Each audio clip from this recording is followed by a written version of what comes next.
Alrighty, everyone, hello, and welcome back to yet another episode of my nonsense. And definitely something to Vlog's nonsense. He's probably gonna come down and be a menace. But anyway, you know what's coming up soon? Besides just Valentine's Day? Lent.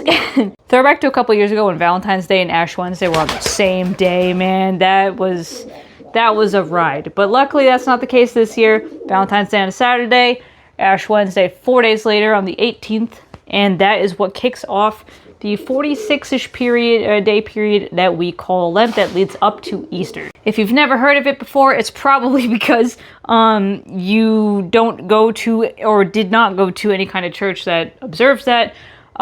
It's very a big deal, I think, in especially the liturgical traditions. I grew up Catholic, so it didn't matter that I was 9 years old. My mom, who was in charge of all the food in the house, said, "There shall be no meat eaten on Friday." And that is that. So my goofy ass went to school with a peanut butter and jelly on that day, or sometimes just a cheese sandwich, cheese between bread. And there you go. And of course, with that said, a lot of more heavily Catholic areas like New England and such, they will also be way more accommodating to Lent. You might, if you live in a more Catholic area, you might notice that a lot of restaurants do like deals for fish fry, or like, fish and chips, or like fish fillet sandwiches, or something like that during the Lenten season. It's because fish is allowed, red meat is not. But before I get into the specifics of all that, hold on. Let me remind you once again, hello, my name is Sarah Stresen. I am a Christian Wish content creator, writer, educator, specifically a writer of these books right here, Discovering and Discerning Christian Witchcraft, which, if you were sitting here wondering what the hell business a witch has talking about anything Christian, or how these words go together, books. They explain it. And I deeply encourage you to check those out before you start posting Deuteronomy, Leviticus, Galatians, or anything else in my comments. As much as I love, free content and repeating myself all the time, I will say that sometimes it is better if you just check out the stuff that we already have before you start posting all that in my comments. But nonetheless, if you aren't ready to buy a book just yet or something to get deeper into that, that's okay. All you gotta do is like this video, subscribe, and ring the bell, because we do post topics like this every single Friday. And if you want these videos 2 weeks early and ad-free, all you gotta do is head over to my Patreon, where I post these videos and a lot of other stuff. Anyway, back into Lent now. Folks have been asking me what I do for Lent, what the context of Lent is, where it came from, why, what we do about it. So let me just set the stage real quick and say that Lent, again, it's that 46th day period between basically Christmas and Easter. It leads right up to Easter. So the very last day of Lent, is Easter Sunday.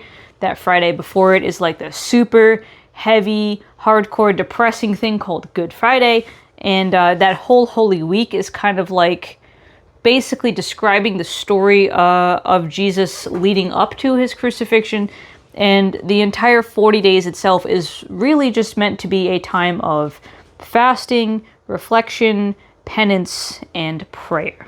It is similar to Advent, which we talked about, right? Advent being that thing, those few weeks leading up to Christmas, when we're all just anticipating the birth of Christ, where we're all getting into the holiday season, where everything is fun and cool, and really joyful and exciting, and just, full of good vibes.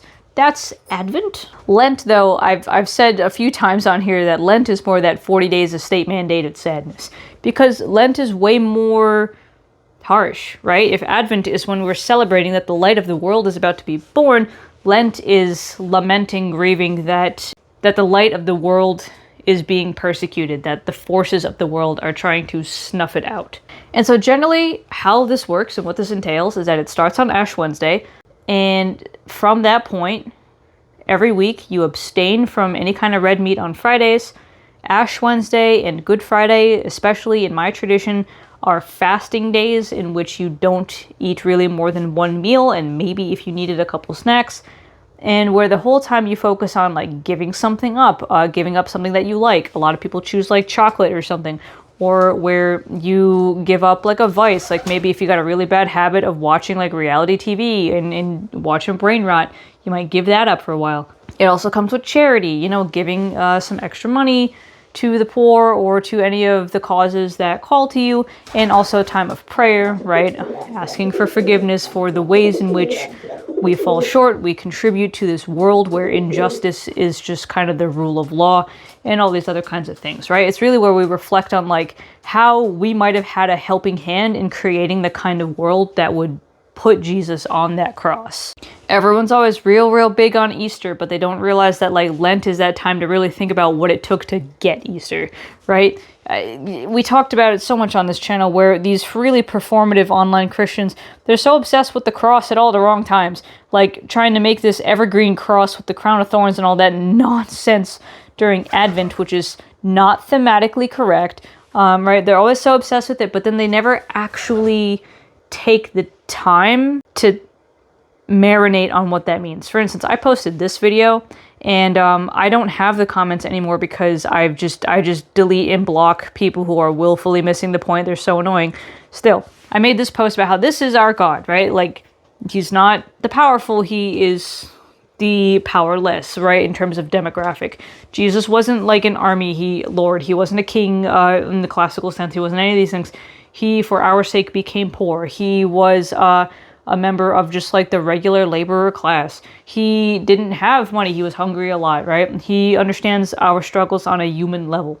And in his own words, he did not come to be served, but to serve, right? So he's not at all the king and the soldier that a lot of the people waiting for the Messiah thought they were going to get. And that's very important. And that was kind of my point, right? Like in this world where injustice is going crazy and the powerful are really just lording their power over people, my point is that like, hey, our God is not like the one that you would think of when you think of this all-powerful, mighty God. It's not a God that just throws his weight around and browbeats people into submission. But a lot of people saw that and they're like, well, that's not my God, that's the statue. That's not my God. My God is alive. Yeah, of course, Jesus, you know, on Easter Sunday, he rose from the dead and like, now he's chilling at the right hand of the Father and like, that's great. The point is, people are so obsessed with the cross as a symbol of their being a member of the in-group that is Christianity, and they're so obsessed with their God of power and might that they forget the humiliation, the degradation, the pain, the suffering that it took to get there. And that is the point of Lent, is that Jesus willingly sat down and let that happen to him, let himself go through that story because it was necessary, because it was to make that point, to radically shift the poles of the world and how we understand power and justice. When people treat a cross as just a symbol of the fact that they're part of the, socially powerful group, when they see the broken, bloodied body of Jesus on the cross and say, that's not my God's alive, but they spiritually bypass the entire fucking point. And the point is that Jesus isn't just, the Messiah. Jesus isn't just the Son of God. In that image of Jesus broken on the cross is the image of every person who suffers in a world of injustice and cruelty and abused power. That's the point. Like, that's the whole thing. And that's why, as a Catholic, originating person, as someone who grew up Catholic, I get really annoyed when people just throw the cross around without Jesus on it. Some Protestants will say that, Catholics are morbid and weird for keeping Jesus on the cross, but by taking him off it seems that people have forgotten the point. They've forgotten the pain and the suffering. They've forgotten the abuse. They've forgotten the, again, from abuse of political power all the way to just abuse of people. They've forgotten the themes that really during Lent you sit down and work through and understand. Those themes of, empire and injustice, occupation, colonization. Those themes of just everyday malice and injustice towards the poor, towards the widow and the orphan and the oppressed. All of those things are wrapped up in this. All of those things are why Jesus ended up on that cross, because he was speaking out against it and they killed him for it. That's kind of the point. And it's so easy to just think of our Jesus here as this, strong and strapping figure and ignore the point that he didn't fight back when they came to stick him on that piece of wood. So it's a very grim and serious and spiritual time. And it's a time that like never stops being relevant. As we see every year, there is some calamity going on. Every year there's like some other great thing going on in the world that we can look at and connect to that story, because this world will, unfortunately, as long as there are people in it, always have people fighting over that kind of worldly, earthly power. And so those themes are really important in Lent. It's important to understand where Jesus actually stands in this, because it's not at the head of an army with, a bunch of loyal soldiers ready to, make heaven crowded or whatever fucking bullshit that a lot of these evangelicals say. It's a time to remember that when the God of all creation could have just fucking snapped his fingers and made all this go away, instead, he still respected the agency of human beings and decided to, rather than just, crack the world in half and start over, he came down in the form of Jesus, sent his logos down in the body of a man,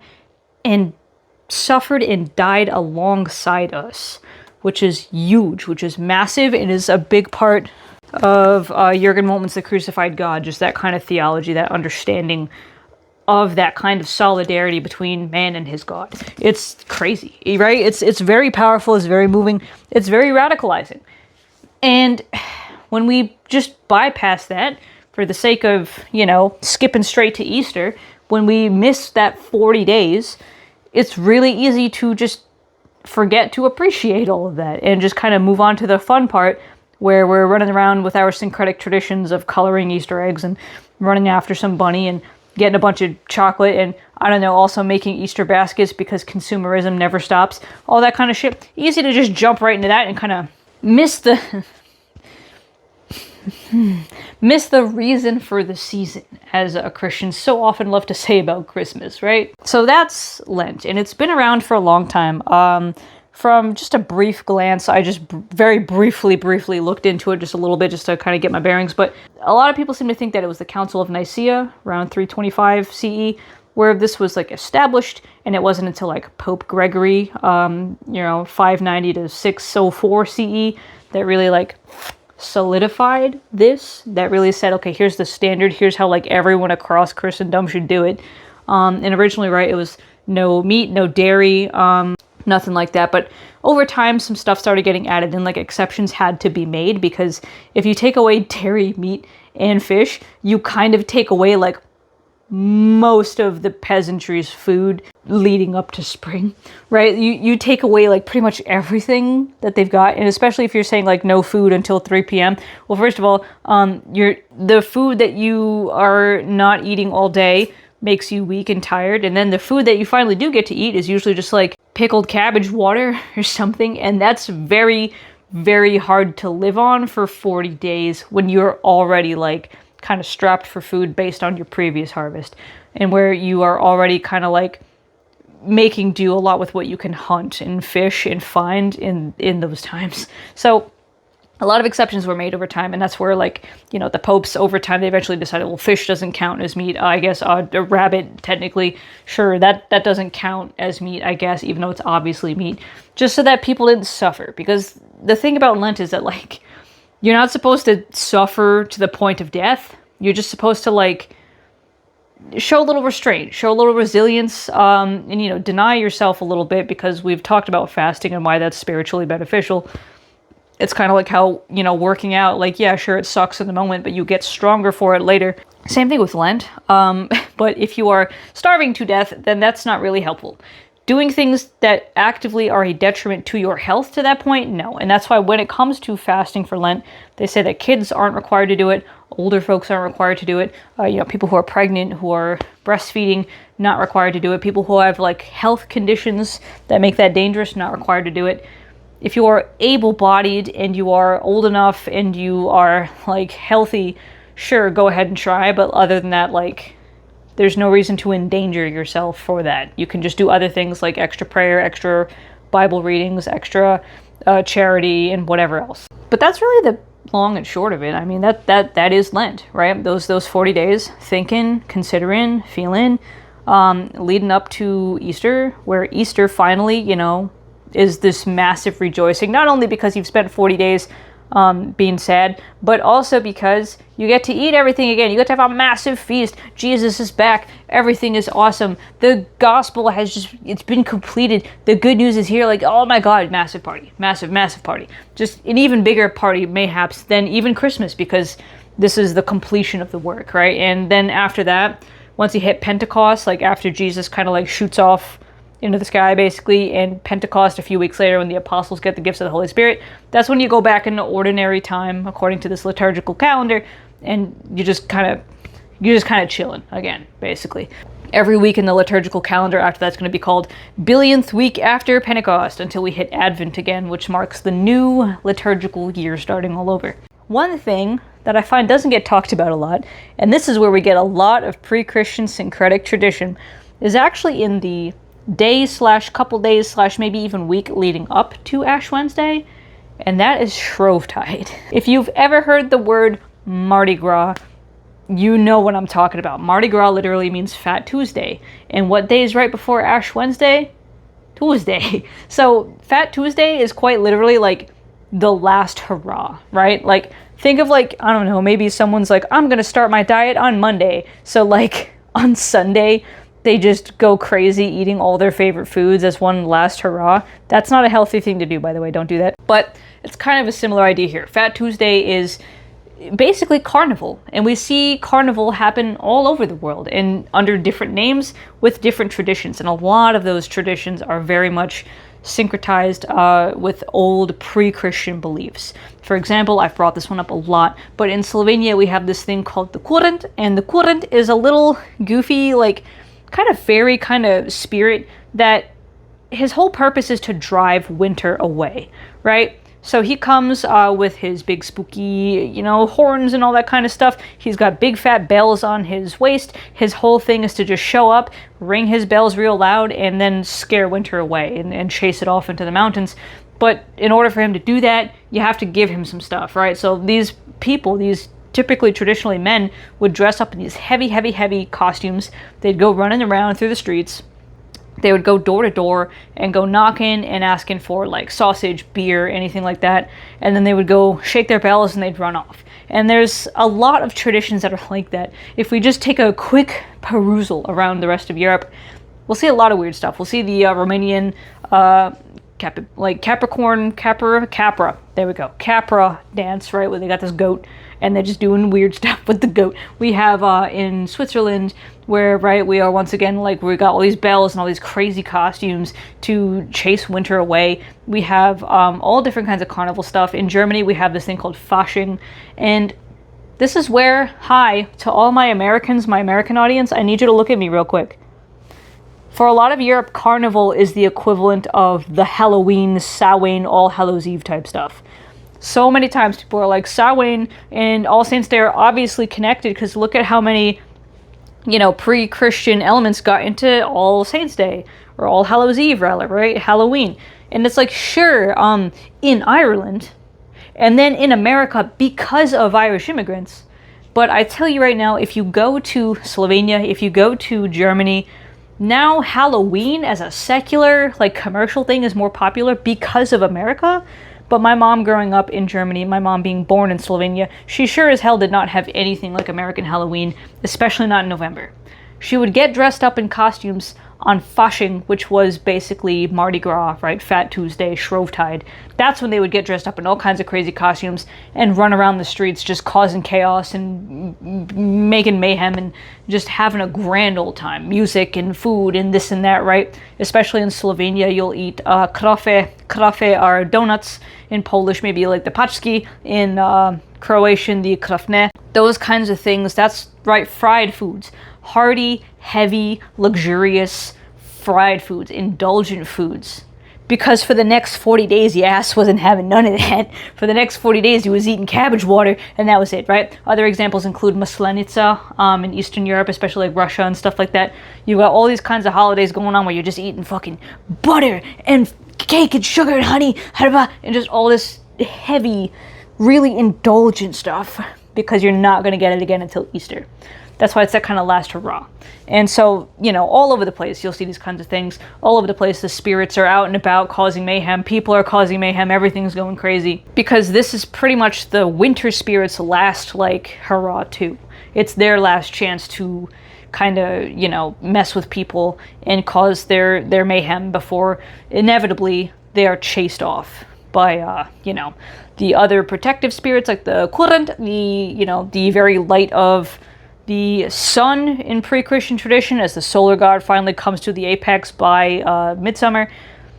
For Christians, it is Easter, when Jesus rises up and, basically regenerates. And so here we open spring. And so, which is an important point, because the date shifts, because unlike what people think, Easter is not inherently fixed to the day of the spring equinox.